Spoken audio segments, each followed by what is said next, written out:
तो beats time period क्या होगा, that is reciprocal of what, beat frequency. तो बीट्स के टाइम पीरियड का जो फॉर्मूला बन जाएगा वो क्या बन जाएगा, 1 बीट्स फ्रीक्वेंसी कितनी थी, that is mod of f1 minus. देख लो इसको डिफाइन कैसे करेंगे, बीट्स टाइम पीरियड डिफाइन कैसे करेंगे, it is, soon low, it is the time between two consecutive maxima और 2 consecutive मिनिमा। तो कोई 2 मैक्सिमा या 2 मिनिमा के बीच का समय कितना, मैक्सिमम मतलब जल कैसा रहा है वो चल रहा है ना, तो कैसा आया फिर मिनिमा तो ये 2 मैक्सिमा के बीच का जो टाइम है उस टाइम को हम लोग क्या कहेंगे, बीट्स इंटरवल। और 1 सेकंड में ऐसे जितनी बार मैक्सिमा मिनिमा हो रहा है उसको क्या कहेंगे, बीट्स फ्रीक्वेंसी। तो आपको क्वेश्चन इतना सारा आएगा सिर्फ इस पे, मैं अभी इक्वेशन दे दूंगा 1 मिनट, तो ध्यान रखना। तो बीट्स फ्रीक्वेंसी क्या होता है, दोनों की फ्रीक्वेंसी का डिफरेंस, और बीट्स इंटरवल क्या होता है, that is reciprocal of beats. इसी में तीसरा एक क्वेश्चन मैं बना सकता हूं, ये ध्यान से आप बता, अगर मैं पूछूं टाइम इंटरवल, एक मिनट ना, बिटवीन कंसेक्यूटिव मैक्सिमा और मिनिमा, एक मिनट, क्या बोलते हो, अगर मैंने ऐसा पूछा 2 मैक्सिमा के बीच का टाइम तो क्या है, उसको क्या बोला, 2 मैक्सिमा के बीच का टाइम, उसको तो हम लोगों ने क्या बोला, टाइम पीरियड पूछा है। तो ऐसा, उसको ऐसा ले लो, ये मैक्सिमा है, फिर ये मिनिमा है, फिर ये मैक्सिमा है, फिर ये मिनिमा, फिर ये मैक्सिमा, फिर ये मिनिमा। तो जो 2 मैक्सिमम के बीच का ये टाइम, इस टाइम को तो हम क्या बोल रहे हैं, टाइम पीरियड बोल रहे हैं। बट अगर मैंने पूछा कि एक मैक्सिमा और एक मिनिमा, अगर ये टाइम पूछेंगे तो ये किसके बराबर होना चाहिए, किसका आधा, टाइम पीरियड का आधा। तो वो क्या होगा हमारा, this is the time between the maxima and minima, तो वो क्या हो जाएगा, बीट्स टाइम पीरियड का आधा। तो वो कितना होगा, 1/2, और बीट्स का टाइम पीरियड क्या होता है, mod of f1 minus f2। तो इसमें से भी हमारा क्वेश्चन देख लो। हाँ बोलो भाई, क्वेश्चन जल्दी बोलो, ठीक है। चलो देख लो ये 3 फॉर्मूले। चलो तीसरे वाला टाइम डिवाइडेड बाय 2 आधा, हाँ। तो ये पहला फॉर्मूला है, देख ले, नहीं ये पहला फॉर्मूला है, इसको देख लें, ये दूसरा फॉर्मूला है, और ये तीसरा फॉर्मूला। इसमें से क्वेश्चन कैसा बना है, क्वेश्चन देखना। सो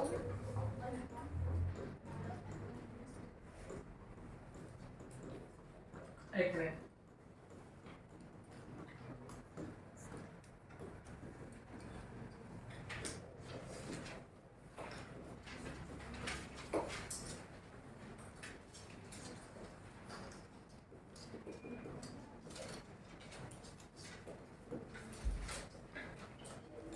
देखो सबसे पहले बच्चों मैंने ऐसी इक्वेशन दे दी, अब मुझे बताना इस इक्वेशन से क्या ये दोनों इक्वेशन मिलके बीट्स प्रोवाइड कर सकती हैं। इक्वेशन देख लो, अब मुझे सबसे पहले बताओ क्या ये दोनों स्टैंडर्ड फॉर्म में कन्वर्टेड हैं भाई। अब तो क्वेश्चन करिए ना इक्वेशन के, इसमें क्या दिक्कत है भाई, स्टैंडर्ड फॉर्म में क्या होता है, y is two a sin, ये 2 पाई है ना, तो सबसे पहले इस 2 पाई का क्या कर दूं, तो इसको अंदर मल्टीप्लाई कर दूंगा, तो बच्चों ये कितना हो जाएगा, ये कितना हो जाएगा 20 पाई, और ये कितना हो जाएगा 10 पाई। तो इसको हटा दूं, तो इक्वेशन क्या लिखाएगी, सबसे पहले स्टैंडर्ड फॉर्म में देख लो, तो y is equal to a sin 20 pi t minus 10 pi x, देख लो ये होगा। हाँ, अब मेरा क्वेश्चन ध्यान सुनना, अगर मैं पूछूं क्या ये दोनों वेव आपस में इंटरफेरेंस दे सकते हैं, बाकी लोग भाई सभी लोग पार्टिसिपेट करेंगे, आप लोग भी भाई, इधर वाले बच्चे भी, सब लोगों को जवाब देना है। मैंने क्या बोला, क्या ये दोनों वेव आपस में इंटरफेरेंस दे सकती है, क्यों, 2 फेनोमेनन को पढ़ोगे, तीनों फेनोमेनन को जब एक साथ पढ़ोगे तब तो समझ में आया कंपैरिजन। तो बच्चों उन दोनों की फ्रीक्वेंसी कैसी है?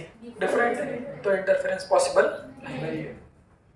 फिर सवाल ये, क्या ये दोनों वेव आपस में मिलके, जो झुंझुना बज रहा है डिग डिग डिग डिग वाला झुंझुना, क्या ये दोनों आपस में मिलके बीट्स प्रोवाइड कर सकती है? तो वो देखो दोनों की फ्रीक्वेंसी कैसी है? डिफरेंट है, बट सिर्फ डिफरेंट फ्रीक्वेंसी से काम नहीं होगा, स्लाइटली भी डिफरेंट चाहिए, और साथ साथ इसका मतलब क्या है? ये बीच में नेगेटिव लगा है तो ये वेव कौन सी डायरेक्शन में जाती है, और ये बीच में नेगेटिव लगा है मतलब ये भी पॉजिटिव। तो हो गया ना क्या? सेम डायरेक्शन और फ्रीक्वेंसी स्लाइटली डिफरेंट। अब स्लाइटली कितनी वो हम लोग देखें। अगर यहाँ पॉजिटिव कर देता तो क्यों? अब डायरेक्शन क्या हो जाती? डिफरेंट। तो पहले तो ये समझ में आना चाहिए भाई कि कब बीट्स मिलेगा, कब इंटरफेरेंस मिलेगा। तो इसको लिख लो ऐसा। तो मैंने बोल दिया yes, these two waves can produce interference, so these two waves can produce beats। अब क्वेश्चन जो पूछेंगे वो देखो क्या है। क्वेश्चन को देखना ऐसा पूछते हैं, वो बोलेंगे फाइंड द नंबर ऑफ, ध्यान सुनना, minima heard in 2 seconds।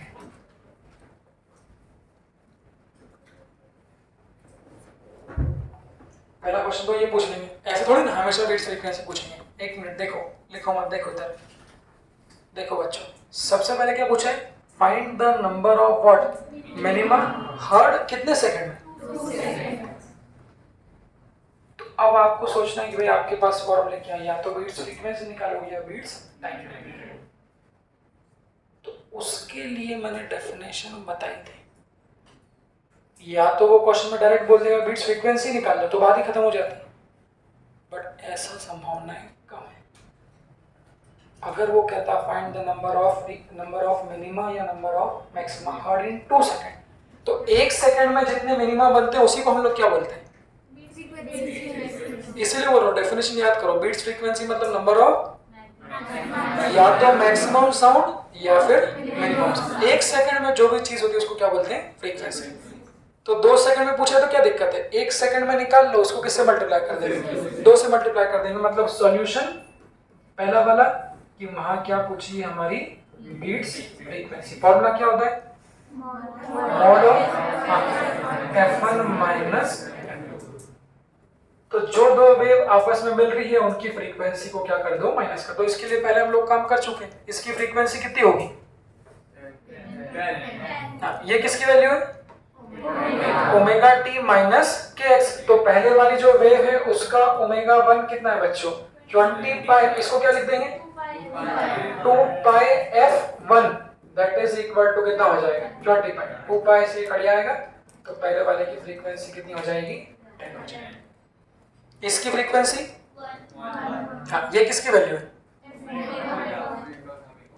Omega 2 दूसरे वाले। इस ओमेगा 2 को कितना लिख दोगे? 2 पाई f2 डायरेक्ट कर दूं तो इसकी जो फ्रीक्वेंसी है f2 उसकी वैल्यू कितनी आ जाएगी?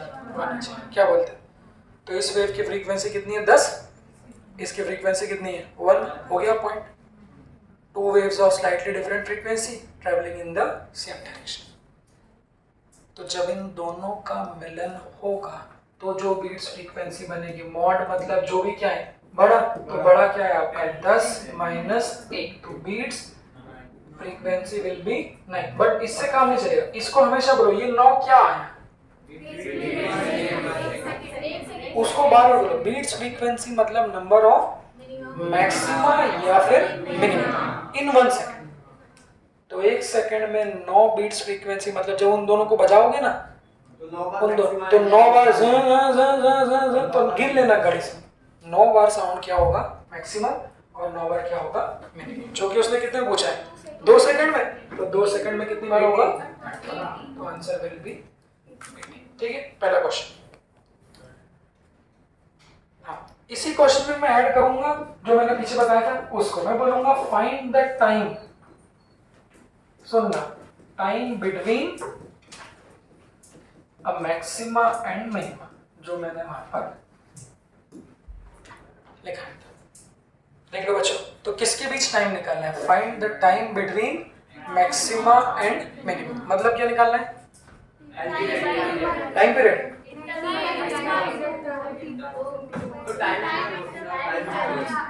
ये टाइम क्या होता है उस पॉइंट में? क्या अगर मैक्सिमा मैक्सिमा के बीच का निकालना होता तो मैक्सिमा मैक्सिमा या फिर क्या मिनिमा में इसके बीच का जो टाइम होता है उसको क्या बोलते हैं? टाइम।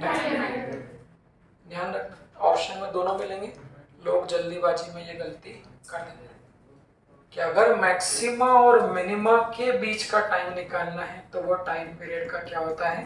आधा होता है। तो सबसे पहले पिछले वाले क्वेश्चन में हम लोग को क्या मिल गई? बीट्स फ्रीक्वेंसी मिल गई। अब टाइम पीरियड क्या होता है? एक ही बात, फ्रीक्वेंसी मिल जाएगी उसको क्या कर दोगे? उल्टा कर दो। तो बच्चों जो बीट्स टाइम पीरियड होगा यहाँ लिख दो सॉल्यूशन में। So the time period of beats that will be equal to 1 upon the beats frequency, that is equal to कितना? 1 upon 9। तो टाइम पीरियड को लिख दोगे 1 upon 9। जब भी ये लिखोगे इसको क्या लिखोगे? ये क्या है लिखना? It is the time between what? या तो मैक्सिमा मैक्सिमा या फिर क्या मिनिमा। बच्चों की क्वेश्चन में क्या पूछा है? मैक्सिमा और मिनिमा। तो आंसर क्या आ जाएगा? This time will be T/2। तो 1/9 का कितना हो जाएगा? आधा। तो वो कितना आ जाएगा? 1/80। देख लें इसे पहले।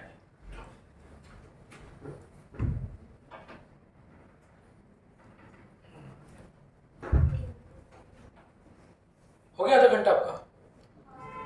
ये पूछ लो। बैठिए फिर, हो गया बस। हाँ हो गया वैसे तो। हाँ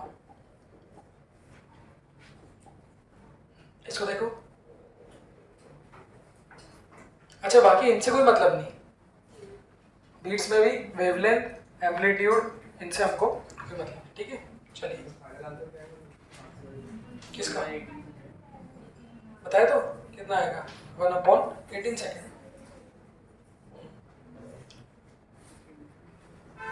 अगला क्वेश्चन।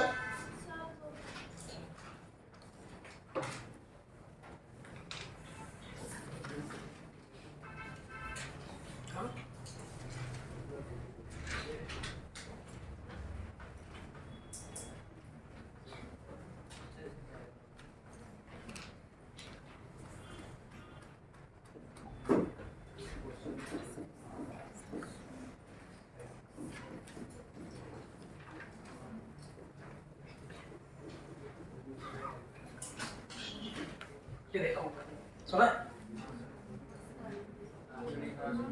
हाँ सुना इस पे।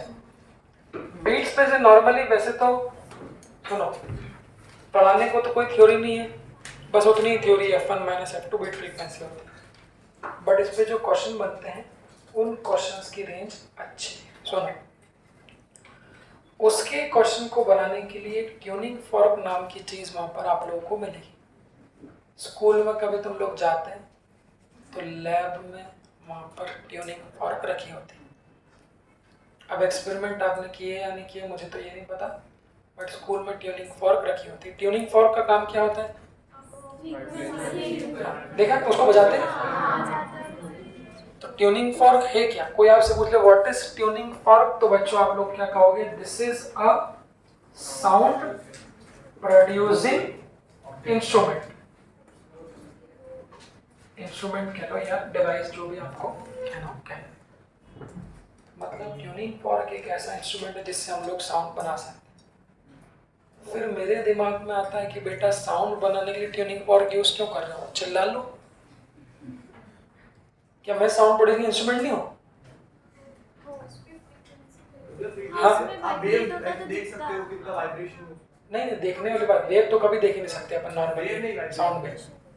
फिर ट्यूनिंग फॉर्क क्यों? और ये क्वेश्चन मेरे सवाल में मेरे दिमाग में भी पहले आता था कि जब साउंड चिल्ला के बनाया जा सकता है, ताली बजा के साउंड बनाया जा सकता है, वो भी बनाया तो फिर ट्यूनिंग फॉर्क की आवश्यकता क्यों? सुनो बेटा, तो लैब में जितने भी साउंड के एक्सपेरिमेंट होते हैं बच्चों, वो ट्यूनिंग फॉर्क से होते हैं। रीजन भी कि हम लोग जो, हाँ इसने बोला, हम लोग जो साउंड बनाते हैं, वोकल कॉर्ड्स बायोलॉजी में ना, तो वो जो वोकल कॉर्ड साउंड बनाती है उसकी फ्रीक्वेंसी कांस्टेंट, जोर से चिल्ला दिया तो फ्रीक्वेंसी कम ज्यादा होगी। तो पता चला लैब में टीचर ने बोला आओ कोई साउंड का एक्सपेरिमेंट करे, तो चिल्लाने लगते हैं, तो वो वहां पर प्रैक्टिकली पॉसिबल नहीं है। तो ये आधी बात लिखिए। कोई पूछेगा ट्यूनिंग फॉर्क क्या होती है, तो आप बोलोगे साउंड प्रोड्यूसिंग इंस्ट्रूमेंट तो होता है, बट किसकी? Of a fixed frequency. Tuning fork से जो साउंड बनता है उसकी फ्रीक्वेंसी हमेशा क्या होती है? फिक्स्ड होती है। कभी लैब में जाके देखो तो उस पर लिखी भी होती है, ऐसा पंच करके उस पर उसकी फ्रीक्वेंसी लिखी होती है। तो ध्यान रखना जहां जहां ट्यूनिंग फॉर्क का क्वेश्चन आएगा, अब आपको ये नहीं सोचना है नया क्या ट्यूनिंग फॉर्क मतलब साउंड बनानी। दिखती कैसी है फोटोलॉजी? ऐसी होती? तो इनको ये जो दिख रहे हैं ये दो, इनको हम लोग क्या कहते हैं? प्रॉन्स। ये हमारा हैंडल है, इससे कोई मतलब नहीं। ये जो दो दिख रहे हैं इसको हम लोग क्या कहते हैं? प्रॉन्स। ये आप लोगों ने घर में भी देखा होगा, मम्मी रोटी बनाती चिमटा, चिमटा देखा रोटी पकाने। हाँ, तो वो जो चिमटा के जो आगे वाले जिससे रोटी पकड़ते हो